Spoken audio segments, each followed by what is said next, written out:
Yeah, I'll just make a few comments.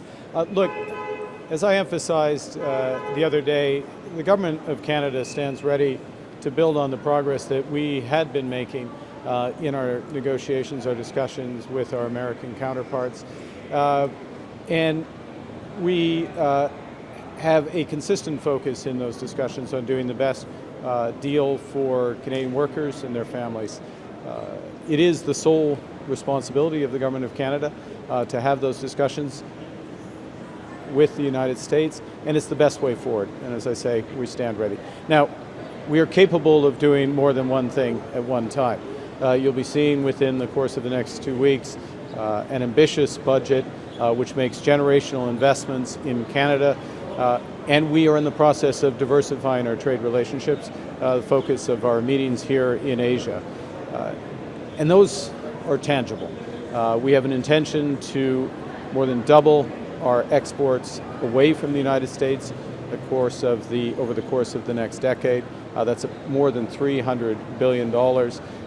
We agreed already today with the president of ASEAN, Dr. Ibrahim, and next year's president of ASEAN, the president of the Philippines, President Marcos, the intention to conclude the ASEAN-Canada Free Trade Agreement by next year. In addition, we announced that we will be initiating free trade talks with the Philippines with a similar deadline. So accelerated free trade talks with the Philippines, Canada and the Philippines, and of course, in recent weeks, we just concluded the free trade agreement between Canada and Indonesia. So building at home, diversifying our trade relationships abroad, and being ready to work with the United States government as and when the time comes. En français, le gouvernement du Canada est prêt de continuer les négociations, les discussions avec nos homologues américains.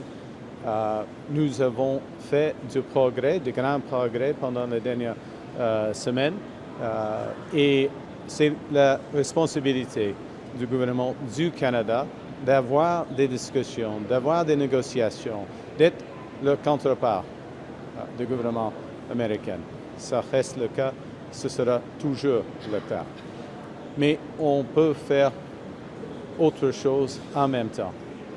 Dans quelques mois, il y aura le budget fédéral qui va mener l'emphase sur l'investissement énorme au Canada, pas ici au Canada, mais là au Canada, parce que nous sommes à l'étranger maintenant. Et dans un sens, l'investissement générationnel au Canada. Et en même temps, nous sommes en train de diversifier nos partenaires commerciaux à travers le monde, surtout en Asie. Nous venons d'agréer un accord avec l'Indonésie il y a quelques semaines. Et aujourd'hui, j'ai annoncé avec le président des Philippines l'intention d'avoir un accord de libre-échange entre le Canada et les Philippines qui va être conclu l'année prochaine, en même temps qu'un autre accord entre le Canada et l'ASEAN dans l'ensemble. Alors, il y a beaucoup à faire. Nous sommes maîtres chez nous. Nous avons beaucoup de partenaires à travers le monde et, comme j'ai dit, nous sommes prêts de continuer les négociations avec les Américains quand ils sont prêts. Merci beaucoup. Les questions.